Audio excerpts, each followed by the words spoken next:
Salut tout le monde, j'espère que vous allez bien. Aujourd'hui, on se retrouve pour analyser le Bitcoin et l'Ethereum. On va aussi parler de l'ETF Spot qui a été approuvé. Donc, on va également voir le scénario que je vous avais montré, là, donc un top vers où on est en ce moment, là, entre les 46 000 et les 48 000 dollars pour le Bitcoin. Donc, on peut voir rapidement là, que la map générale est vraiment très très verte. On a de très belles performances de toutes les altcoins, de toutes les cryptos. On a vraiment beaucoup d'argent qui est rentré dans les crypto-monnaies aujourd'hui.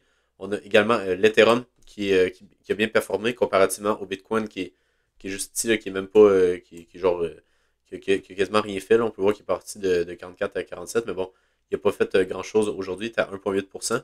Comparativement au reste qui est à plusieurs, plusieurs dizaines de pourcents pour certains. Donc, c'est vraiment très impressionnant. On est surtout sur à peu près 10%. On a également le AVAX à 10,7%. Donc, c'est vraiment intéressant à aller analyser après ça. Donc, juste avant de continuer, je voulais juste vous remercier parce qu'on a eu 1000 vues sur la vidéo juste là, donc qui a 4 jours.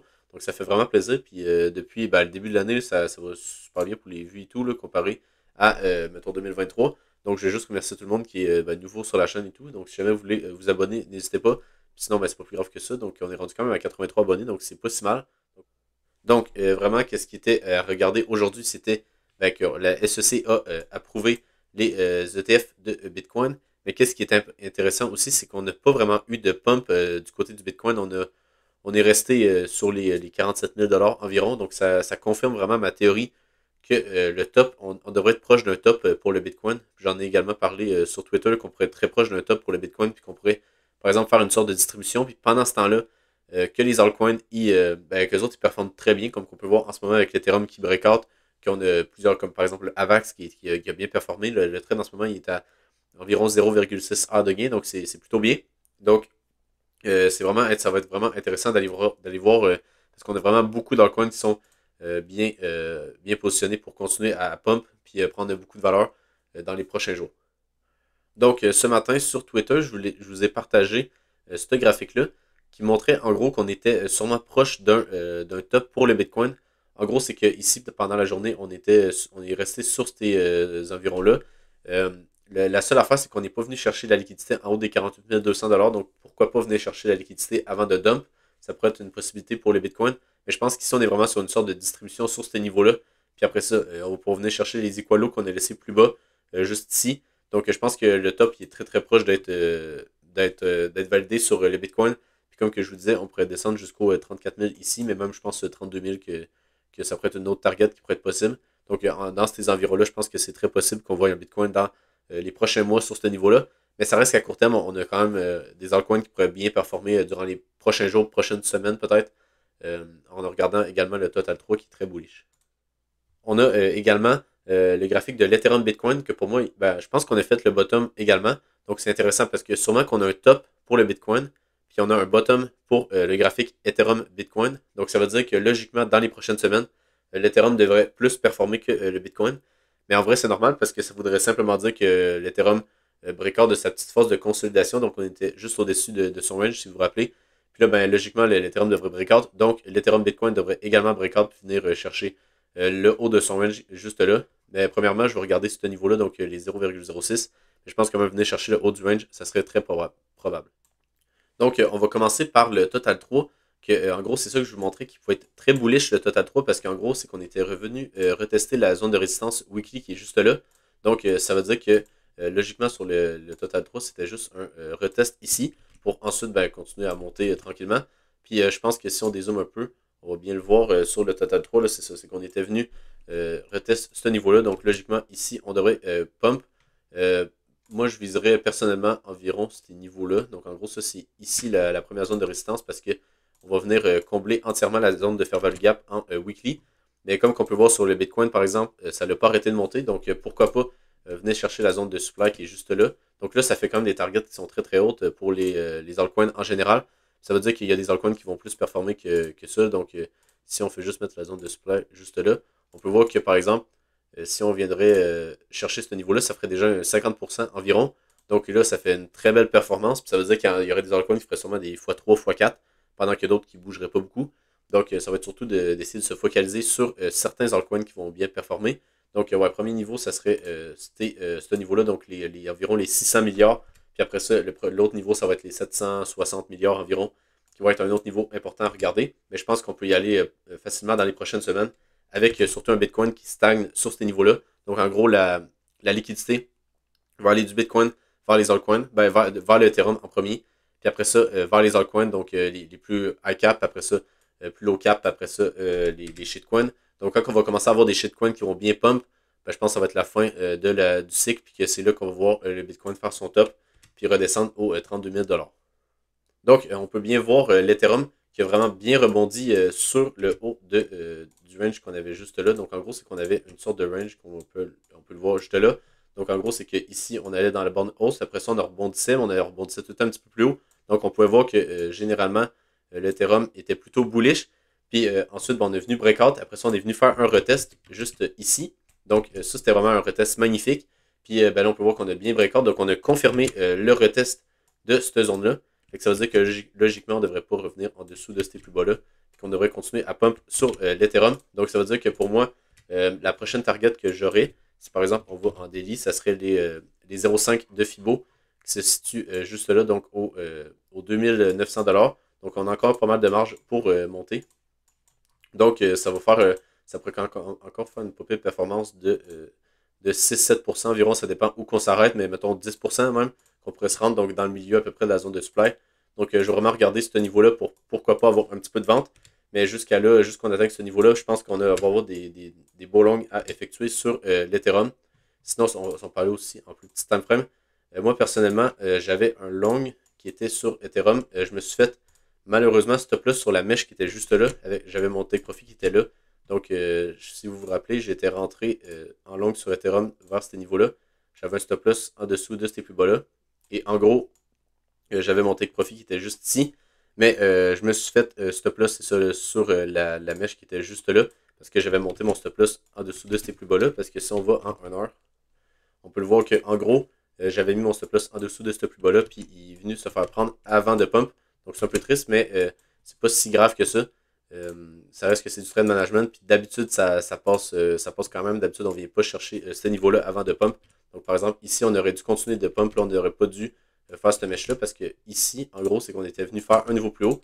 Donc ça voulait dire que logiquement, on ne devrait pas venir chercher la liquidité. On devrait, par exemple, juste venir faire un pullback sur ce niveau-là avant de continuer à pump.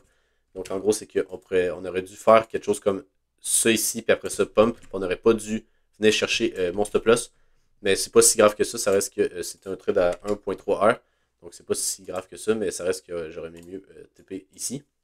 Sinon, on peut voir également que sur le Bitcoin, on a eu pas mal de volatilité. Là. Si on regarde en 1 heure, on a des mèches un peu partout. On en a ici, après ça, on en a là. Donc, c'est pas vraiment le moment pour trader le Bitcoin en ce moment parce qu'on peut voir qu'il y a beaucoup de volatilité. Mais pour moi, je pense que ici, donc en général, ici, ça va être notre zone de distribution qui va permettre aux altcoins de bien performer. Donc, en gros, c'est qu'en ce moment, la liquidité est en train d'aller de Bitcoin. Là, on peut voir qu'elle était à l'Ethereum. Donc, on peut le voir avec l'Ethereum en weekly, qui est beaucoup plus puissant que le Total 3. Donc, on peut le voir juste là, l'Ethereum qui est vraiment sur un niveau plus haut juste là. Tandis que si on va voir le Total 3, on n'est pas venu faire encore de nouveau plus haut juste ici. Donc, logiquement, sur le Total 3, c'est juste une question de temps avant qu'on y aille. Fait que pour moi, c'est pour ça que je vais me concentrer encore un petit peu sur l'Ethereum. Puis après ça, je vais aller sur les altcoins. Donc, je vais essayer d'ouvrir des positions sur des altcoins qui vont être intéressants à long. Mais sinon, sur Bitcoin, je pense que vraiment, ici, on est sur une sorte de top. Pourquoi pas qu'on vienne chercher la liquidité aux 48 200, puis même les 0.68 de Fibo qui sont aux 48 600 $. Mais je pense que ouais, c'est ça. Cette zone-là, en ce moment, c'est surtout la liquidité qui est en train de partir de Bitcoin vers Ethereum, puis après ça, Ethereum vers les altcoins.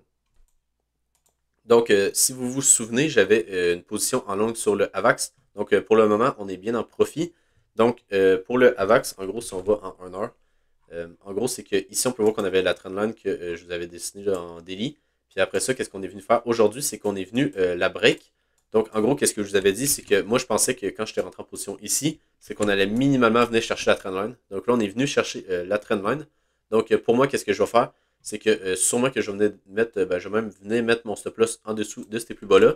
Puis ensuite, qu'est-ce que je vais venir faire? C'est que je vais venir vraiment regarder attentivement, voir la réaction qu'on a ici. Donc, logiquement, ici, c'est une cassure. Donc, on devrait continuer à pump sur le AVAX. Puis ça coïncide également avec tout ce que je vous ai montré, avec l'Ethereum qui pump, puis après ça, que les altcoins pump.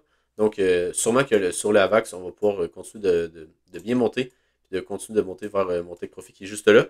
La seule affaire que je me demande sur montrer sur le AVAX, c'est que si on va par exemple en daily, c'est que peut-être que mon take profit, il est trop tôt. Peut-être que je pourrais laisser le trade encore aller un peu plus haut. Parce qu'on peut voir que ici, le top qui s'est effectué, on n'est pas venu chercher la Fairwell Gap en weekly qu'on avait laissé juste ici. Donc, on peut l'avoir juste là, là.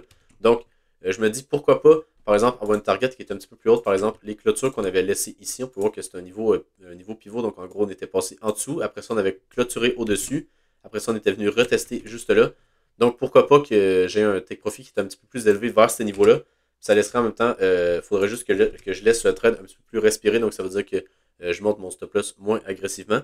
Mais en gros, c'est que si on va, par exemple, en daily, ça nous ferait un trade qui aurait plus d'allure. Donc, en gros, là, on est déjà à 3 heures, donc c'est déjà très bien. Mais là, on monte un trade à 6,5 heures.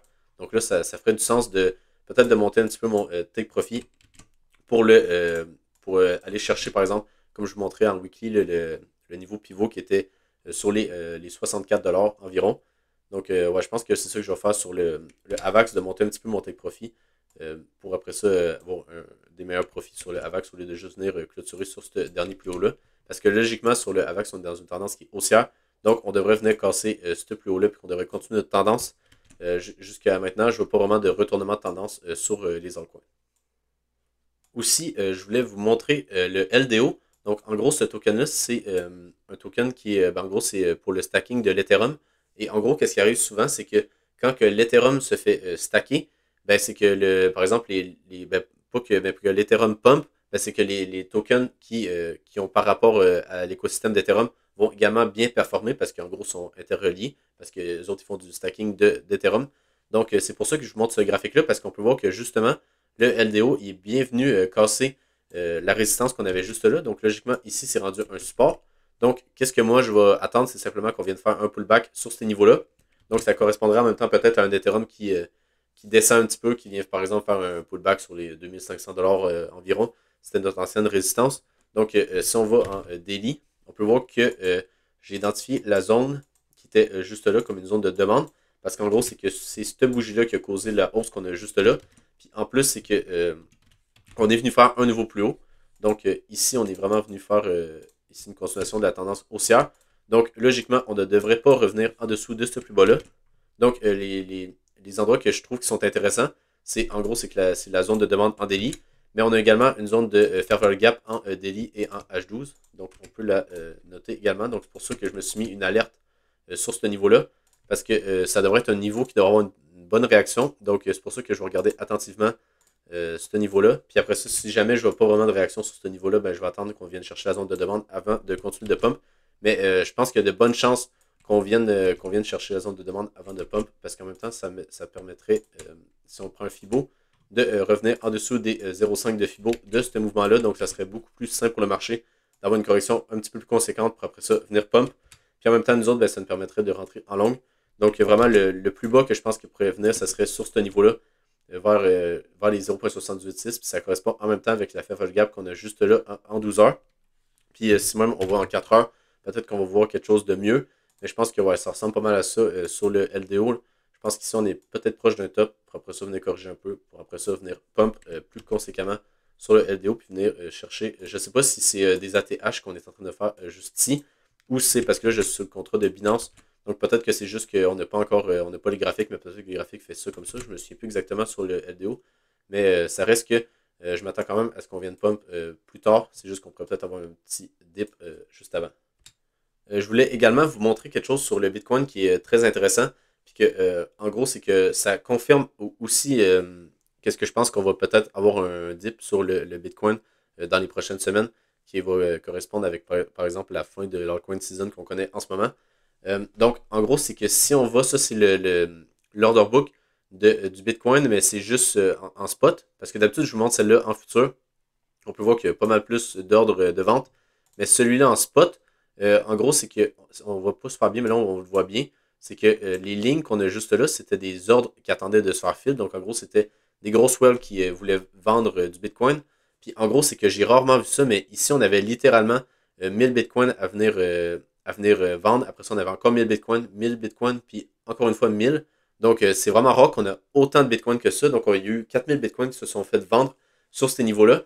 Donc, je pense qu'en ce moment, qu'est-ce que les whales sont en train de faire, c'est qu'ils sont simplement en train de vendre du Bitcoin aux arrivants dans le marché, donc à ceux-là qui arrivent à cause de l'euphorie qu'on vit en ce moment à cause des ETF. Donc, je pense que c'est un petit peu les ETF, je pense que c'est un petit peu une raison pour que les whales commencent à vendre. Donc, même si on va en 5 minutes, je peux également vous montrer sur les volumes, on va bien voir qu'il y avait 1000 Bitcoins de vendus. Donc, si ça veut charger. Donc, en gros, on peut le voir juste là. On peut voir ici que quand on est venu toucher la ligne, ici, on peut voir le volume. C'était vraiment 1000 bitcoins qu'on est venu. On peut voir que la petite ligne qu'on a juste là, donc on a eu beaucoup de volume sur cette chandelle-là. Ça correspond exactement avec environ 1000 bitcoins. On peut voir également, ici, on est venu toucher juste là. Puis qu'est-ce qu'on a aussi? On en a 1000. Puis après ça, si on continue, on peut voir que ici, c'est drôle, on en a encore 1000. Donc là, ça fait 3000. Après ça, on a également ici sur ce niveau-là. Donc, peut-être qu'ils se sont fait filer plutôt sur ce niveau-là parce qu'on peut voir qu'également ici, on a 1000 bitcoins.